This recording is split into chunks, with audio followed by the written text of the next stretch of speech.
warahmatullahi wabarakatuh. Perkenalkan, nama saya Farhan Rahim, NPM 19.379. Kali ini saya akan menjelaskan tentang pemahaman ekonomi syariah dan konvensional di Indonesia.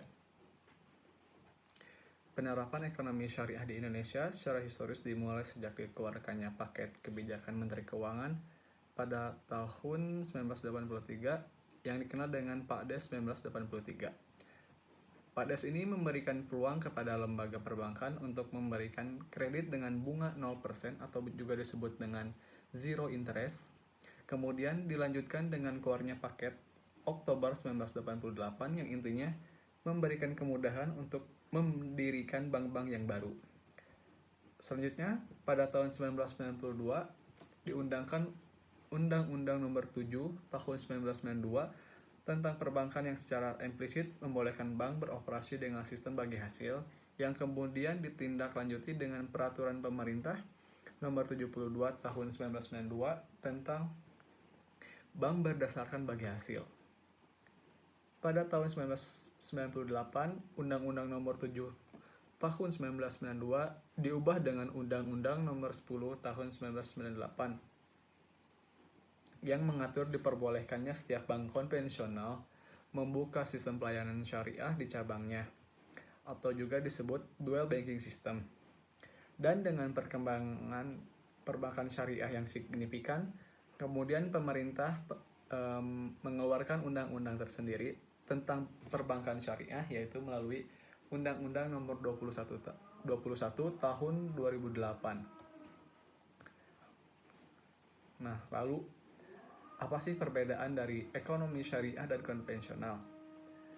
Jika dilihat dari besaran endapan atau deposit tabungan, ekonomi syariah besaran simpanan tabungan akan ditentukan setelah terjadi kesepakatan pada musyarakah dan mudorobah. Dan kalau dari ekonomi konvensional, besaran endapan atau deposit tabungan ketika pertama kali akan membuka rekening telah ditentukan oleh pihak banknya sendiri. Lalu dilihat dari sistem resiko dan penghargaan. Untuk ekonomi syariah, sistem resiko dan penghargaan dibagi merata dengan pihak nasabah. Lalu untuk ekonomi konvensional, sistem resiko dan penghargaan ditentukan oleh pihak bank setelah mengetahui perkembangan sisa saldo nasabah. Lalu yang terakhir dilihat dari suku bunga bank. Ekonomi syariah lebih difokuskan pada murabahah, yaitu memberikan keuntungan jika suatu komoditas telah disampaikan pada nasabah sehingga tidak menghitung suku bunga. Sedangkan untuk ekonomi konvensional, memberikan bunga pada nasabah dengan penawaran kartu kredit, suku bunga dan penalti pada layanan tersebut ditentukan oleh pihak bank.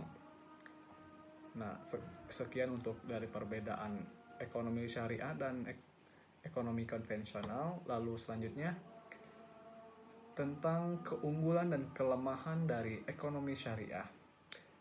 Yang pertama, keunggulan dari ekonomi syariah itu adanya kebebasan bagi setiap individu untuk membuat keputusan.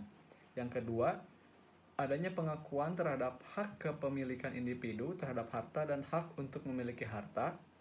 Yang ketiga, adanya ketidaksamaan ekonomi dalam batas yang wajar. Yang keempat, adanya jaminan sosial dan hak untuk hidup bagi individu dalam sebuah negara. Lalu yang terakhir, adanya distribusi kekayaan Islam. Sedangkan untuk kelemahan dari ekonomi syariah ini, yang pertama, lambatnya perkembangan literatur ekonomi Islam. Yang kedua, lebih dikenalnya praktek ekonomi konvensional. Yang ketiga, kurangnya pengetahuan sejarah tentang ekonomi Islam. Yang keempat, pendidikan masyarakat yang masih mengedepankan materialisme. Yang terakhir, tidak adanya representasi ideal negara yang menggunakan sistem ini. Nah, sekian dari penjelasan saya, semoga bermanfaat. Wassalamualaikum warahmatullahi wabarakatuh.